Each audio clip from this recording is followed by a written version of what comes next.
We're going to be talking about our experiences of having an open studio, or art studio at home. We're going to be talking or divided the workshop in three topics. So the first one is going to be about the space that you need, all the requirements to start your open studio or your art studio at home. And then I'm going to be talking about the budget, budgeting, and basic materials that you're going to need also to start your art home studio.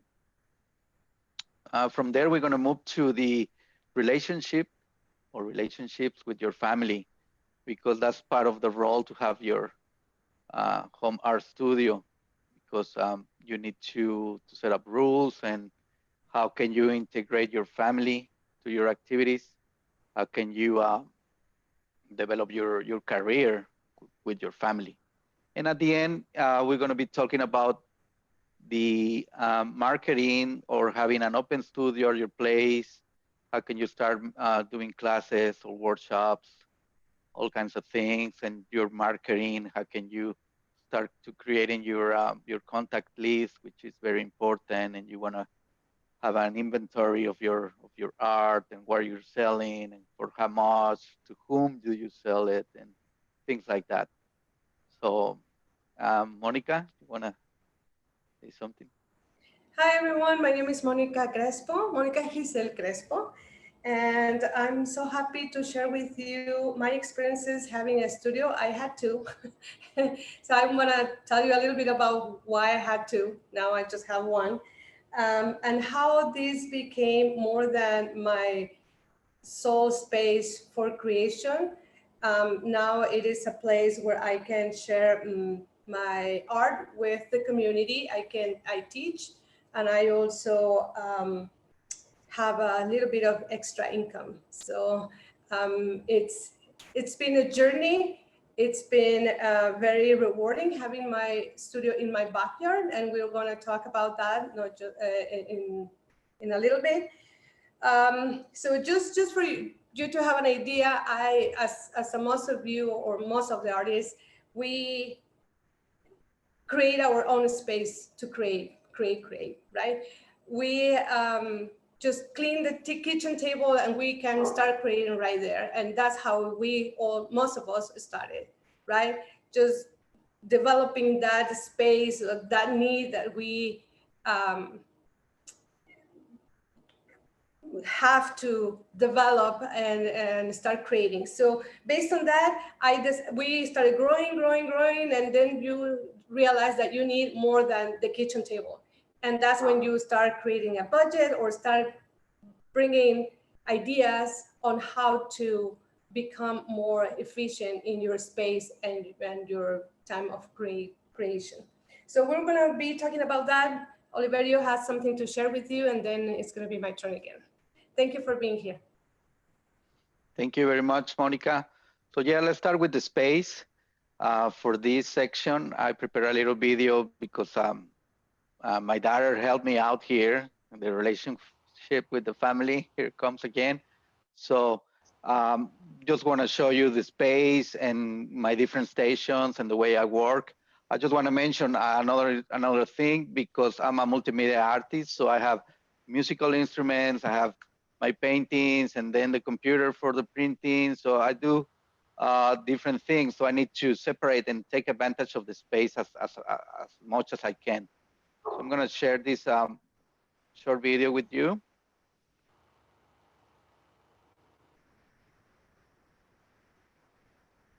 Hello, welcome to my art studio.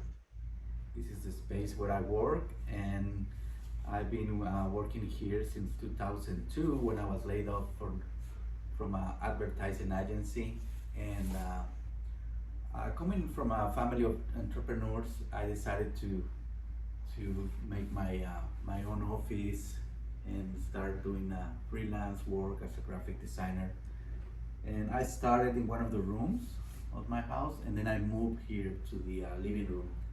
This is my space. This is 14 by 20 feet space. It's the living room of my house. And I'm going to show you the different stations that I have here so I can work really well. This is the entrance of my house, and then I have a really nice window over here with a lot of light. I need a lot of light to work. And we'll start with the basic.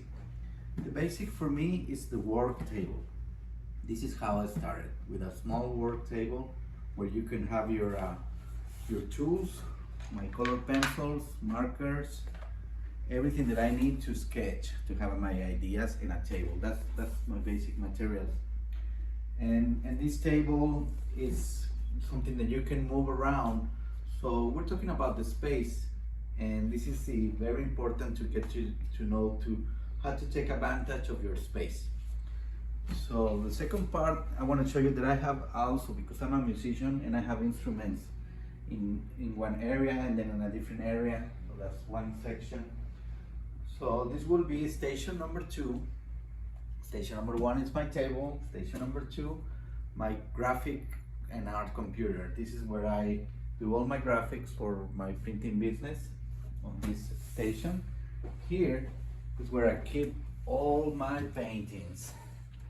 I have all my favorite colors and everything here. Nobody can see them. This is very small from IKEA.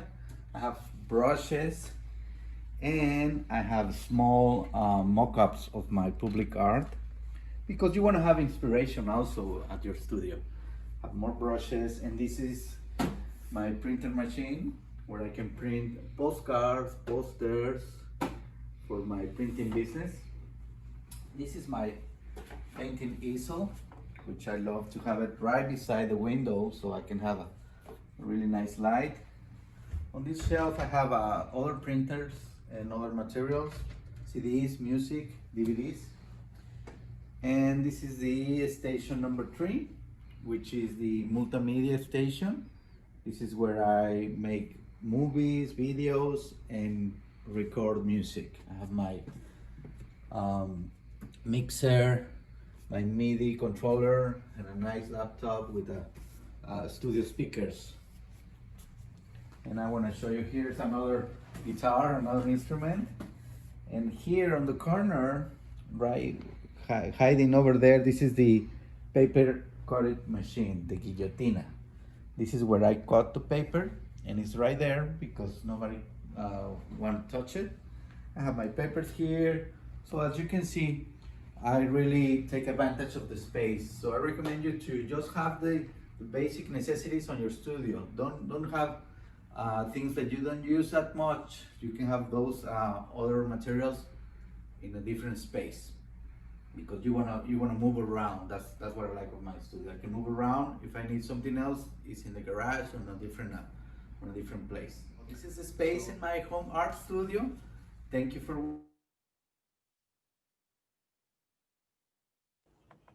Okay, All right. let's go. Thank you, Oliverio, for sharing. So as I mentioned before, I had a studio before in the same place here. I started because I needed a space. So I told my husband, we need a shed. So we built a shed. It was literally a shed with the same door and same window. It had a sink, but at the end I realized I didn't have a sink. So what I'm trying to say is that I didn't plan, I just did it. I didn't ask permission to the city. I just contracted someone to build it. And guess what? The city came and I had to put it down. So I learned my lesson. I had to go through the right way to do it. And I'm going to share how it became after learning my lesson. And the good thing is that now I had the opportunity to plan it. I had the opportunity to have a very vision of what I needed. And I hope you learn from my experience and do the right thing from the beginning. So I'm going to share my screen and I'm going to show you the Mestiza studio. Let me see right here. And let me go back. Okay, so let's start. Oh, let me stop sharing. Let me do it again. I share screen. Okay, I was right. I just wanted to make sure we were able to listen.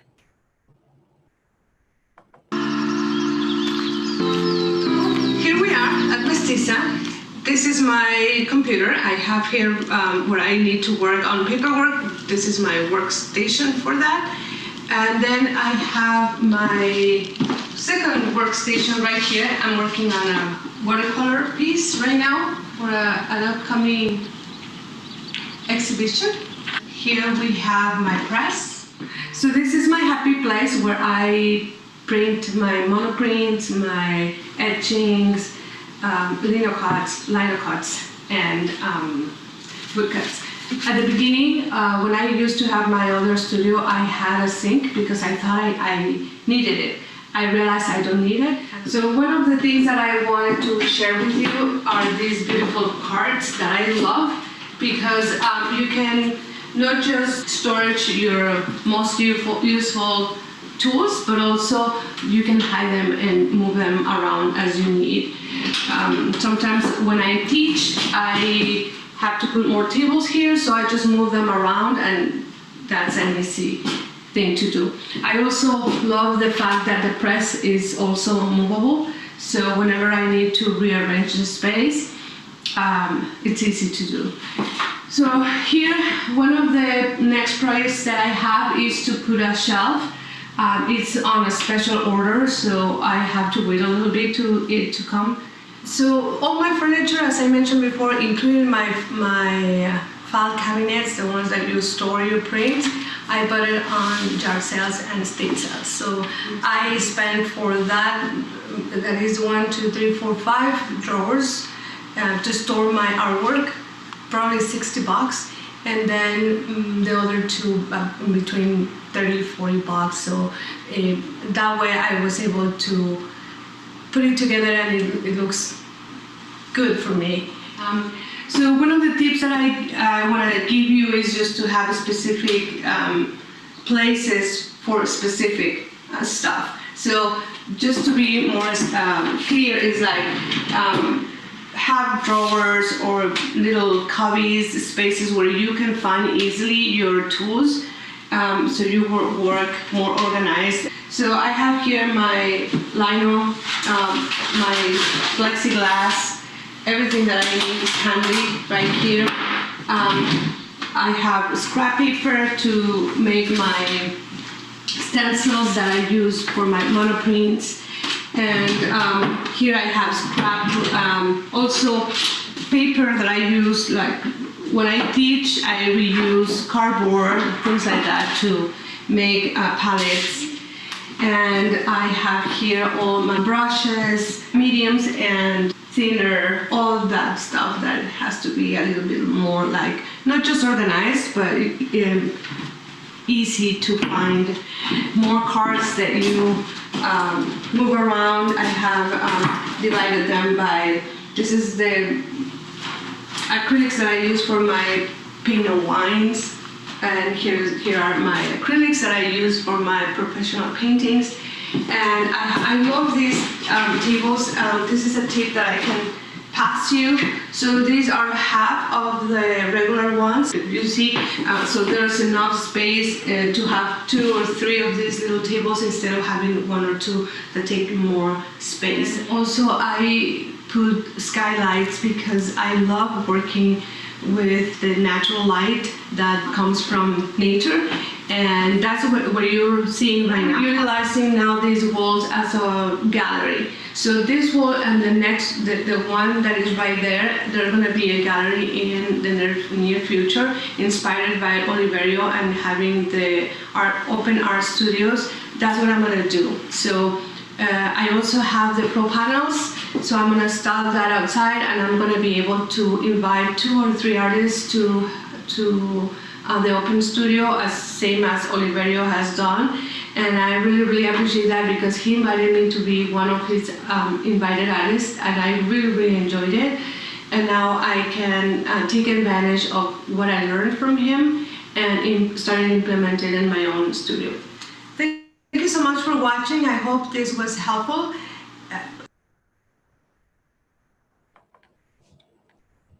Thank you. Thank you, So we Monica. will, no, you. Thank you. So we will have questions at the end. So now we're going to have an activity. I remember when I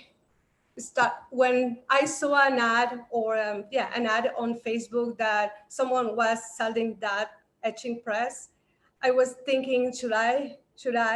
And then I called one of my friends and she asked me this question: how much do you believe in yourself? How much are you willing to invest on yourself?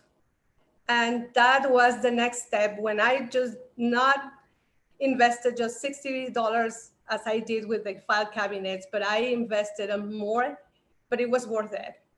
So in the chat, can you please, let's play a word game.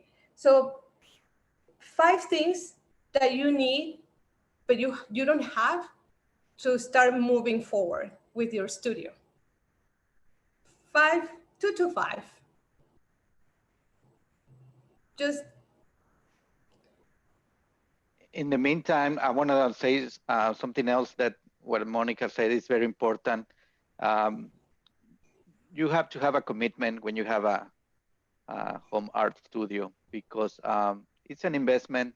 It's a long way that you wanna keep your career. How much love you have on your career, how far you wanna go.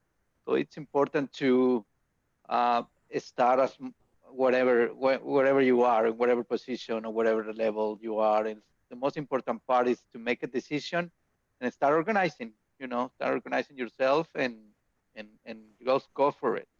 I'm gonna grab. yeah, Veronica, and I love what you said. Especially, we're going to talk about that family. Investing also includes time for you, time to create, time for yourself. That's another investment that we don't take in consideration sometimes, especially being a mother, sometimes taking care of others, right? So, yeah. There's another thing also. It depends your specialty. In my case, I'm a multimedia artist, but what if you are a sculptor like Jose Benavides that is there? You're gonna need different tools. You're gonna need different materials. So you can, share your materials on the chat and share your ideas, and it will be great. So we can learn from each other. Different techniques here that we have. Yeah. Also, from Susan, bigger indoor and outdoor space. When I used to have my previous studio, I used a lot my backyard. That was a place where I had my paint and wines also, and I'm gonna show you later pictures of gathering with other artists creating art in my backyard and just entering to the studio to use the press. But that's an amazing time of the year. The winter in Arizona is beautiful to do that. So it allows us to utilize also the outside. And of course, a flat file, Elisa, that's amazing, right? That's what we need. And I was chasing it. I was literally chasing it on state sales. So that's something that you should do too. And Teresa, you have had your studio for 19 years. Congratulations, that's amazing. Um, yeah, you sometimes we have to take in consideration what we need to make that step to make it even more than just the space to create, to share it with the community, to share it with your clients, your collectors. As Oliverio, you're gonna see how amazing things Oliverio has done in his studio. And yeah, Veronica, I have a mini split in my studio. So those are not that expensive. And probably you can find them also on social media, probably Facebook, something like that. I have someone who sells them for 500 and sell them. So yeah, sometimes, of course, the downside in Arizona is that the weather, sometimes we need a little bit more than just the room, right? Yeah, thank you. So let's move to the next one, Oliverio. Yes, thank you. Yeah, now we're going to move to the topic of our relationships with family and having your um, home art studio. So for me, in my experience, I'm going to let you know that I started when my son was 6 months, you know. So that's when I made the decision. Like I said, it's not rare for me to have a space to work because my family always have one. And so I started one of the little rooms and starting from there. But the tricky part was that my son was there.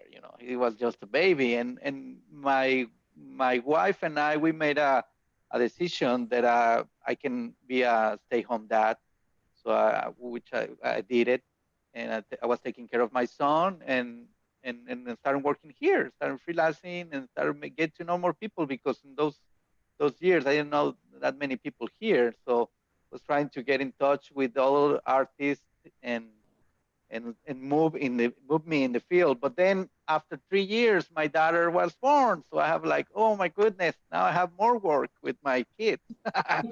So what happened? I started just to uh, get organized myself more. So that's like one thing that's an artist is I know it's hard to do it, but you can do it. Start organizing, start planning your activities, and then look for opportunities.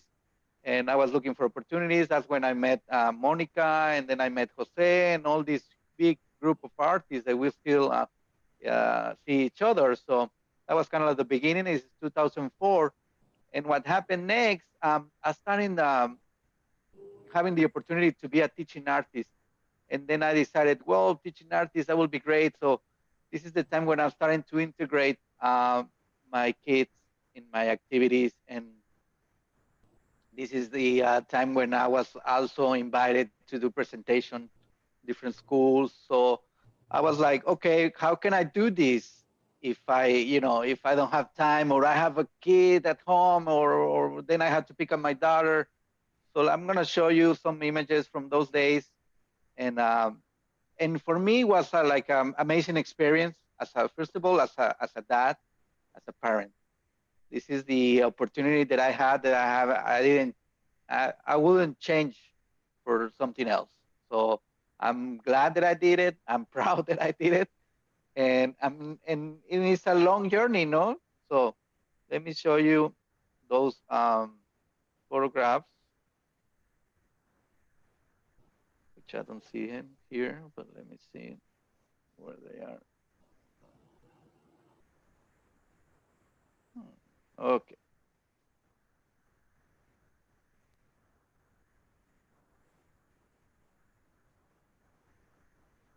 let me go back a little bit. Okay, so what I'm starting to doing, as a game with my kids, we were just playing and having fun and doing certain activities, and they're starting to really enjoy it and integrate their lives with me, as a parent and a stay-home dad, being an artist. It was everyday life, which is really nice. And they always gave me an opinion. You're doing the right thing, or no, I don't like that color, but maybe I would like that image also. So it was always to have a different opinion, especially from a kid, because you have these thoughts. This is a presentation that we did in Norte, right here in elementary school, and I was doing cultural presentations with music and talking about ancient Mexico. So what I did, I integrated my kids to this presentation, and I was doing it in different schools.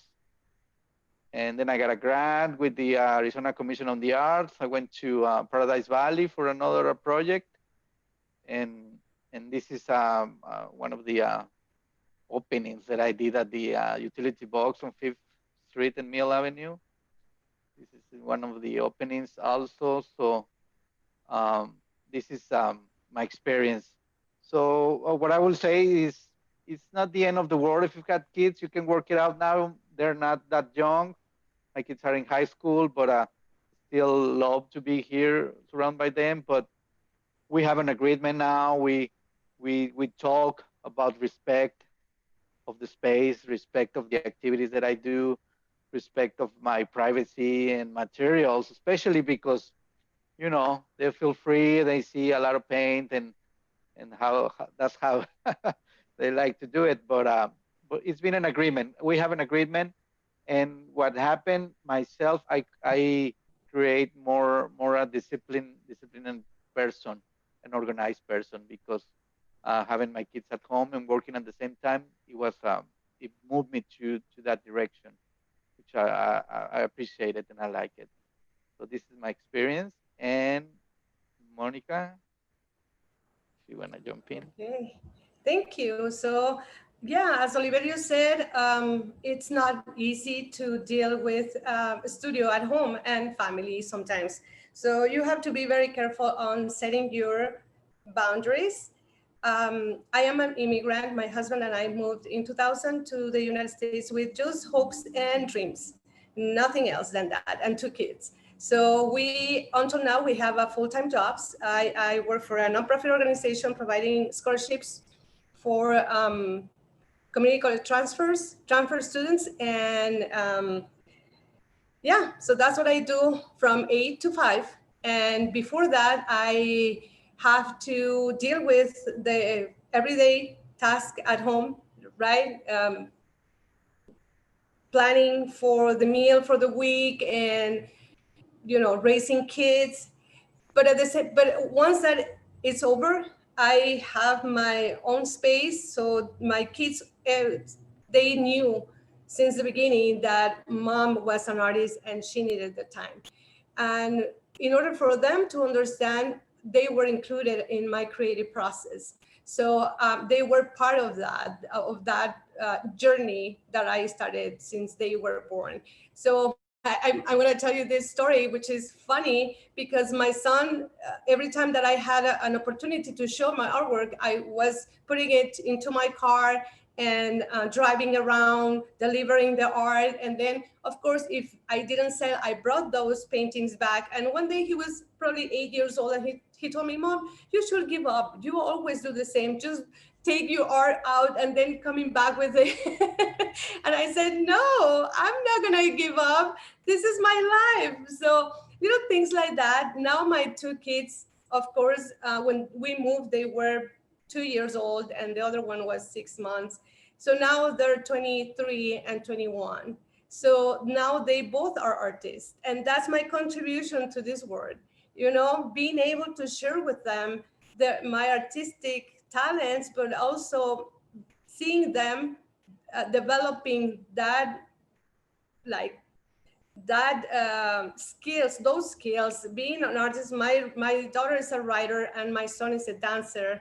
So I'm super proud of and happy to be able to share with them my dreams and also with the community. So when they brought friends from school for a pool party, the kids saw my artwork, the parents saw my artwork. So that's how you impact your community. They come in and out, and that's when you really start making a change, or making the community part of your artistic life. And then, a friend asked me for a portrait, and then I invite them to the galleries. And that's how the community start like going around your life and your studio and your home and your family. And then the family start growing because more people come over and start doing art with you. So it's an amazing fact that you have your studio at home and you can share that with the community. Also your neighbors come over and they see your process of creating, and they are part of the paint and wines, and they're part of the open studios, as Oliverio will share with you later. So having the studio at home allows you to just open your eyes, walk through the house, and you're right there. You share your time of creation with your family, with your husband, your wife, and they know more about you. They become part of that, and they respect your time. or you teach them how to respect your time. You because you're at home, they sometimes they feel like you can do whatever, but no, you have to set up also a timeline. You have, as you can see here in my calendar, I have deadlines for me to submit artwork, to work on something, projects here and there. So it's the same as having a job. Of course, I have two jobs, well, three jobs, because I'm a mother, I have a full-time job, and I am an artist. So it's sometimes weekends doesn't exist, because you have to work your behind off in order to get where you want to be. And having a studio is the same thing. I put all my savings and all my trust in myself, and now I am making it worth. So let's move to the next one. Thank you. Okay, well, let's do another activity on the chat, um, if you would like. Yeah, so it's gonna be another word word game. Um, Let me see. Yeah, because we can talk about the differences, pros and cons about having your studio, your art studio somewhere else, or having your art studio at your place, because there's a difference, and you can save a lot of money. Let me tell you, right, Monica? Yeah, yeah. I mean, one of those things is accessibility. Also, you can add your bills to your taxes as part of your home studio. Um, you also are investing in your property if you have a property, or you are not, as Oliverio said, you are not paying rent. You have an open studio 24/7 at any time. Whenever the creativity comes to you, you're able to. Sometimes if you are not, you have insomnia, you just open the door and you're right there, ready to create, ready to write, ready to draw. So there are a lot of benefits of having your studio at home. Just think about anything else that you wish you could do if you had your studio at home, or if you already have it. Can you share with us what's the benefit? Yeah, just put taxes, security, saving money. What else? You can, like you say, you can work anytime. There's you have 24 hours. Oh. I put something funny, but it's true. You can drink and you don't have to drive back home. That's a good one. I like that one. Yeah, it's I think true. that's my favorite. I think that's my favorite. Yeah, no, it's true. I mean, I will say you have all the pros, to have your studio at home. Some people don't really like it. That's fine. I respect that part. But in my experience since 2004, I love it, and I definitely am gonna be building pretty soon. Like Monica, I'm gonna follow your steps. Yay. Yeah, Yeah. because it's good. It's good to have your place, your own place. So, and Yeah. it's an investment also, right, Monica? Yes, it's an investment. And I have to be honest with you, I didn't have a specific budget for my studio. When I started it, after, of course, I did. But when I started it, as I said, my need of my creativity just asked me for a table and a glass with water, one or two brushes, and then my paintings. And that was all. My paint, my paint, that my acrylic paints. So that was it for me. But as soon as I started getting involved in the community, showing my artwork here and there, people start asking you, do you have a studio? Do you have a web page? Do you have this? Do you have that? So that's when you have to start thinking, okay, so now next step, I have to pay someone to build my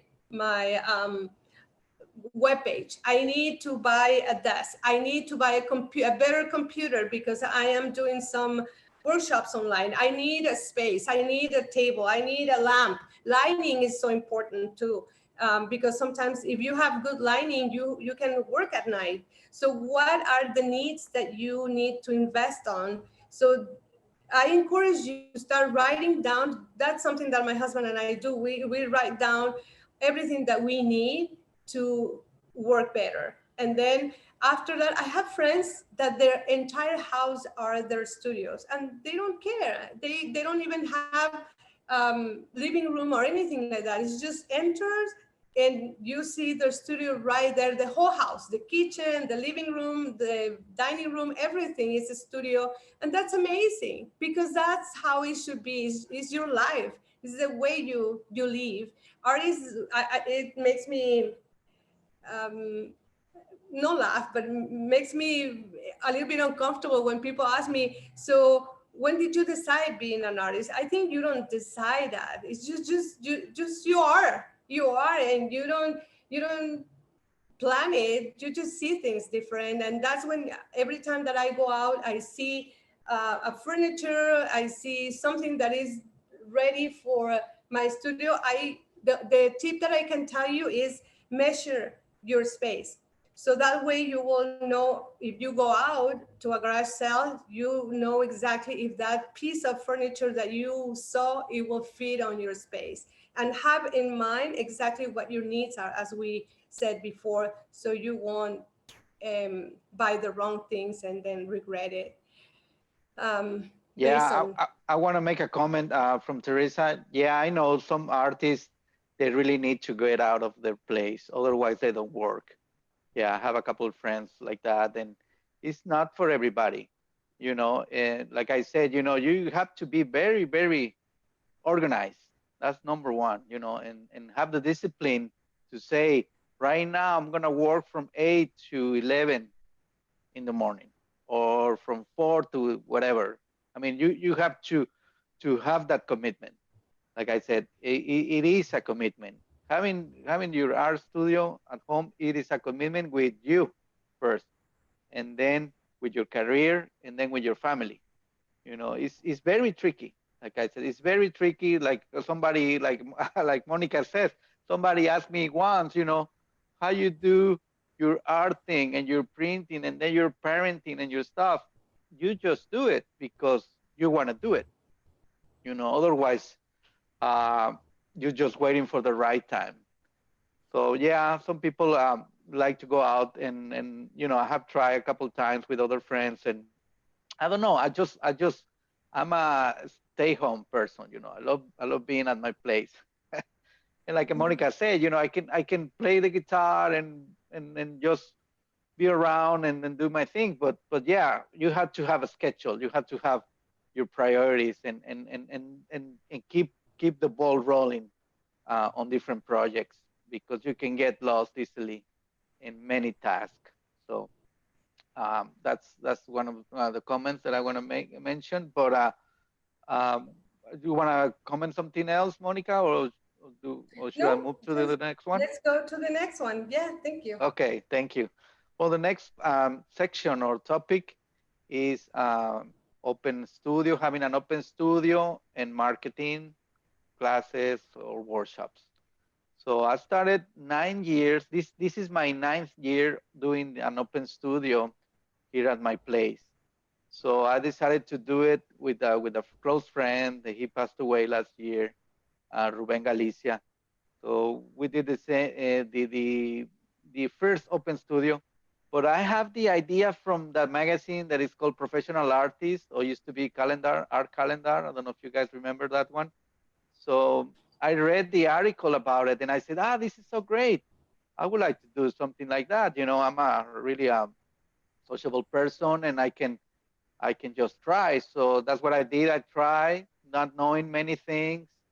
And I just want to tell you that it's a process, because through the years, I started to realize how can I do it, or how to get to my art collectors, or my close friends, or how can I deal with everything in one day, because I just do it one day on a Saturday from 2 to 4 or something like that. No, from 2 to 6 is something that we always try. We have food, music, DJ, and but like I said, it's a process, because you need to start with your contacts. If you don't have an email list, I will recommend you to start one right away. You need to have contacts. You need to have people that buys your art, people that really supports you, and they want to support you, but they want to know that you are alive, that you are alive and kicking, that you're still producing art. Because through the years, what happened to me, I didn't pay that much attention to that, and then I realized, well, what was the name of that person where he bought a piece at the Herb Museum? So, like I said, it's been like just a process of learning, but that's one important point. So, Monica, can you do me a favor? And if you can write the Yes. contact list, that's one thing.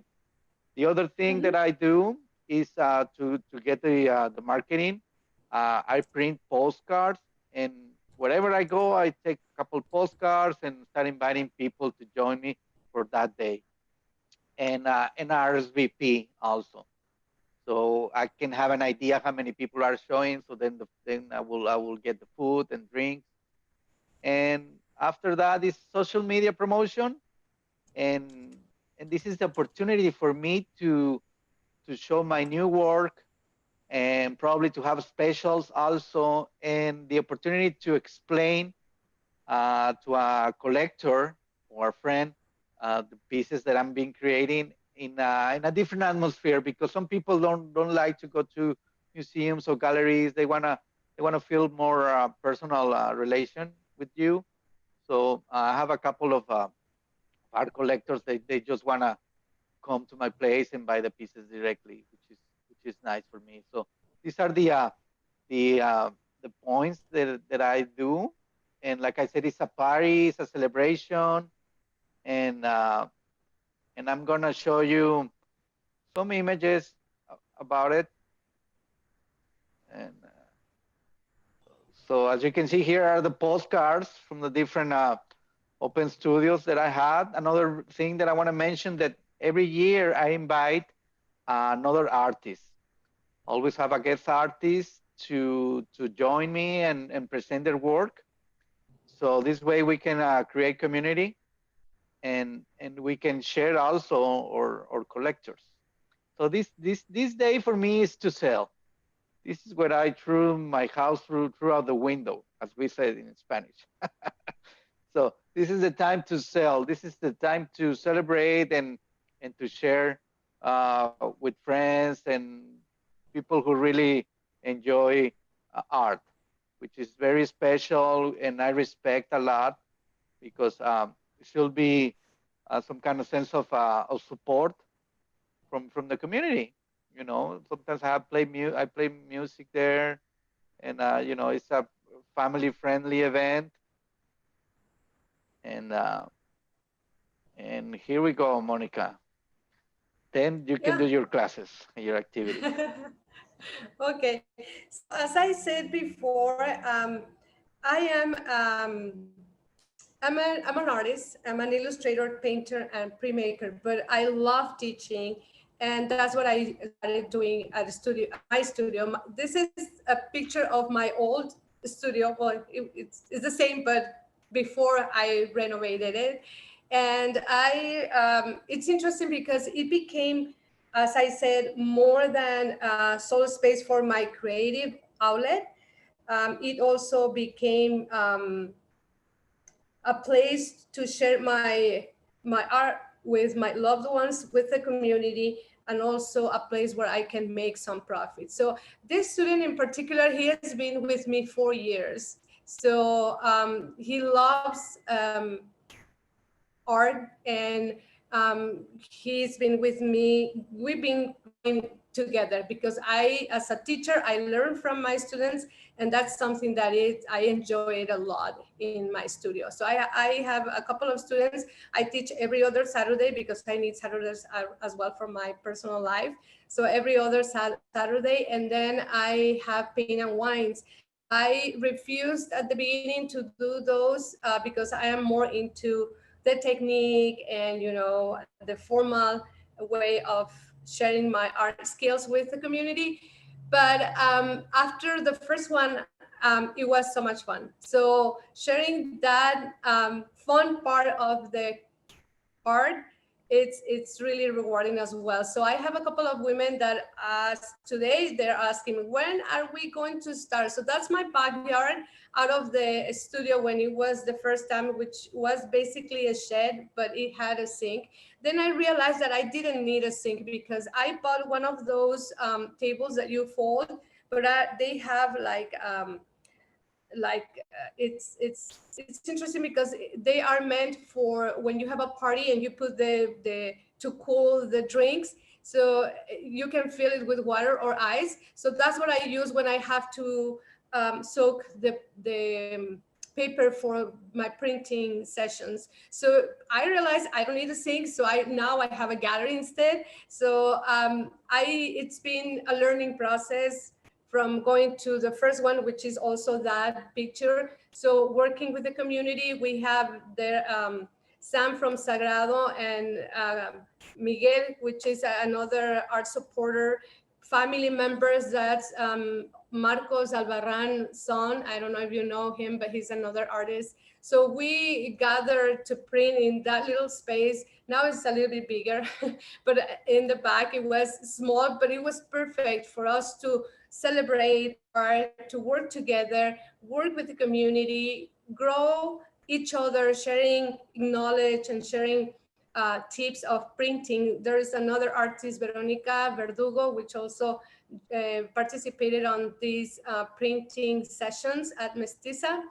And it was a lot of fun. We also had, as an collective artist gatherings, we have the chanclazos.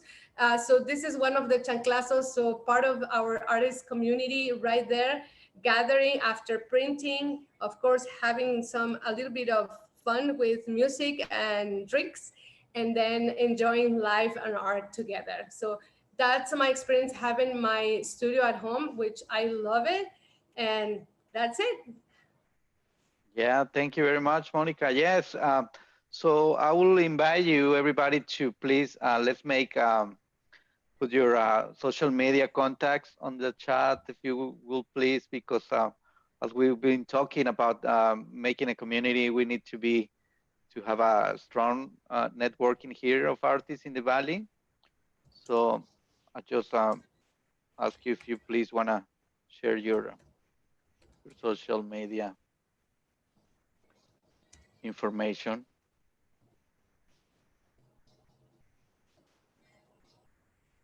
And if you have any questions or comments, feel free. This is the time to Yeah, do it. Teresa, constant contact is amazing because you can send a lot of emails at once, and they have beautiful templates. I've used that for work, and thank you for sharing that. I will use that for my personal invitations. Thank you, Teresa. I use it on my email list. Some of you receive them, and I use it when I have something that I want to share. Yeah. Also, you can use cheap mail, the other one, Chickmonk. Remember, it's free if you don't have more than 500 contacts, which is good. And Mailchimp, yeah, that's the one.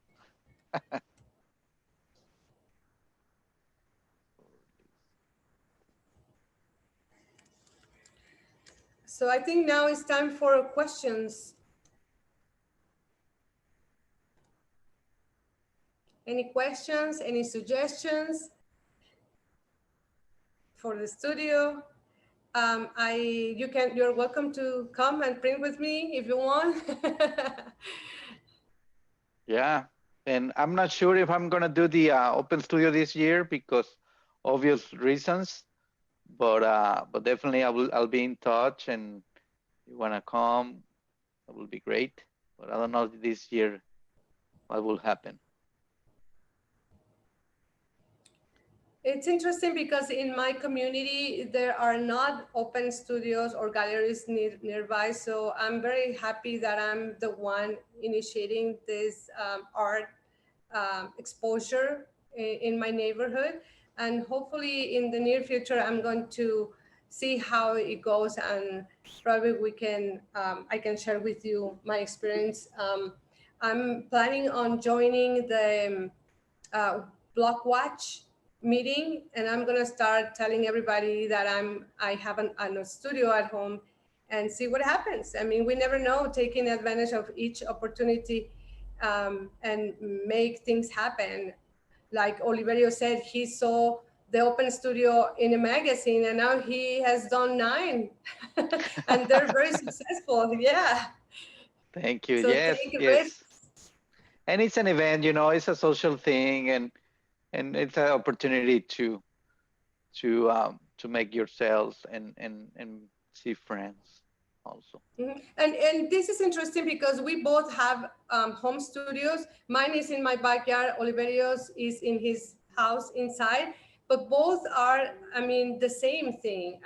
I mean, they are all professional. We can invite people. Our collectors, as Oliverio said, it's very important to know your collectors, because the one-on-one, it's better for them sometimes, and you can sell even better because it's your own gallery, it's your own. You don't have to share commission, and you can negotiate with your collectors directly. Sounds good. Okay. Lisa, did you change? Are you reading, Monica? Did you change anything about your studio? Yes. So as I said, I have really bad lighting. So now I bought one of those daylights. They are LED.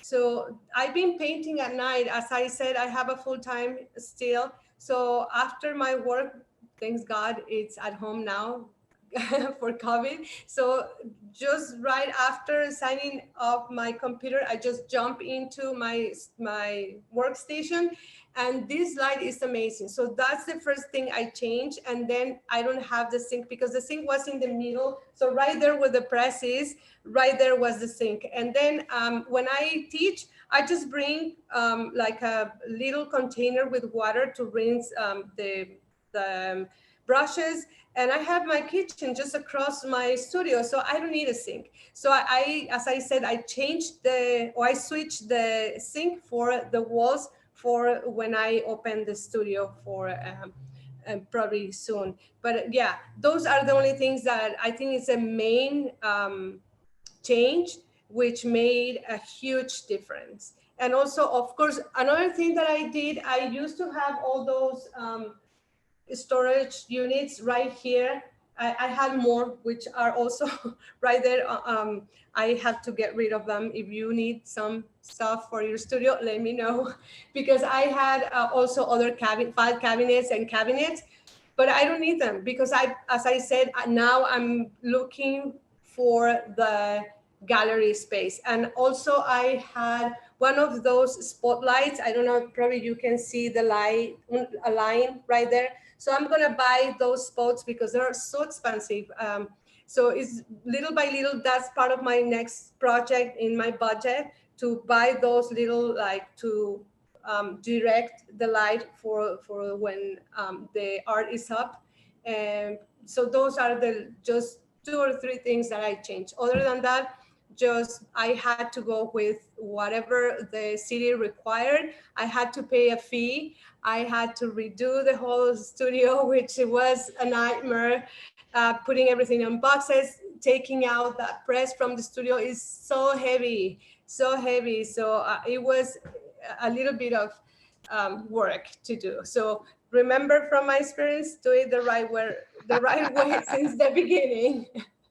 But other than that, I think just having an empty space and being able to move the furniture as I showed you on the video is the most amazing thing. So I can rearrange for the open studio, for the classes, and for my space when I work, especially with the press, because with the press you need different stations.